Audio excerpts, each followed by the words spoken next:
اور ایک بات نوٹ کیجئے خدا کے لیے، اس کے بعد سے لے کے آج تک انسان کی اصل ضرورت ایک عادلانہ نظام ہے۔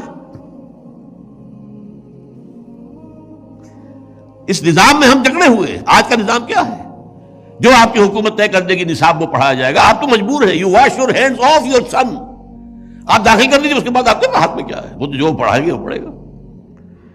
کون بنائے گے ان کے کریکلم؟ کون بنائیں گے ان کے کون نصاب بنائیں گے؟ اب جو دھویا جا رہا ہے ہمارے نصاب کو وہ تقریباً پورے عالم اسلام میں سب سے بڑھ کر سعودی عرب میں اسلام کی باتیں نکالو، اور یہ تحریک پاکستان نکالو تم اپنے کورسز سے، ریڈ ہسٹری ایز ہسٹری، نہیں کسی آئیڈیالوجی کے حوالے سے مت پڑھو۔ یہ سارا اب کیا کریں ہم؟ کہاں لے جائیں بچوں کو؟ غاروں میں مت کر دیں۔ آپ اپنے گھر میں ٹیلی ویژن نہیں لائیں گے، بچہ کہیں باہر جا کے دیکھے گا، اب پٹواڑی کی دکان پر دیکھے گا، دودھ والے کی دکان پر دیکھے گا، پڑوسی کے گھر چلا جائے گا۔ یو کانٹ ڈو اٹ، مجبوری جب تک نظام نہ بدلو۔ جو شاہ ولی اللہ دہلوی کہتے ہیں جس نظام میں تقسیم دولت کا نظام غلط ہو جائے نتیجہ کیا نکلتا ہے؟ ایک طرف دولت کے انبار ہیں، گلچھرے ہیں، عیاشیاں ہیں، عیش ہیں، بلٹ پروف گاڑیاں ہیں، محل ہیں، اور ایک طرف بھوک ہے، فاقہ ہے۔ اور بڑا پیارا لفظ استعمال کیا ہے، انسان کی حیثیت بار برداری کے اونٹ سے زیادہ نہیں رہتی۔ وہ انسان رہتا ہی نہیں، صبح سے شام تک کمر توڑ دینے والی محنت جو کر رہا ہے، اور پھر بھی دو وقت کی روٹی پوری نہیں چل رہی۔ آپ توقع رکھتے ہیں کہ وہ اللہ سے دوڑ لگائے گا رات کو کھڑے ہو کر؟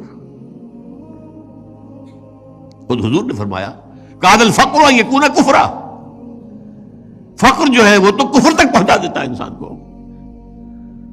یہ فقر نہیں ہے جو خودکشیاں کروا رہا ہے، یہ فقر ہے کہ نہیں؟ ماں اپنے 3 بچیوں سے بیٹا کر اور ریل کے انجن کے سامنے کودتی ہے، تو وہ کہتے ہیں کہ جب ایسا ہو جائے تو یہ ایک 2 دھاری تلوار ہے، ایک تلوار ہے 2 دھار، ادھر بھی کاٹتی ہے ادھر بھی کاٹتی ہے۔ اگر ڈسٹریبیوشن آف دی ویلتھ کا نظام غلط ہے، ایک طرف انبار ہوں گے دولت کے، نتیجہ کیا نکلے گا؟ عیاشیاں ہوں گی، بدماشیاں ہوں گی، گلچھرے ہوں گے، سب کچھ ہوگا کہ نہیں؟ ادھر بھی کاٹا، اخلاقی طور پر کاٹ دیا، ادھر بھوک ہے، فاقہ ہے، تو دنیا نے تیری یاد سے بیگانہ کر دیا، تو اس سے بھی دل فریب ہے غم روزگار کے۔ کہاں خدا، کہاں آخرت، کہاں قرآن، کہاں کی فکر اس کو بیچارے کو؟ وہ تو بار برداری کا اونٹ ہے، کوڑوں کا بیل ہے، نتھنگ مور دین دیٹ۔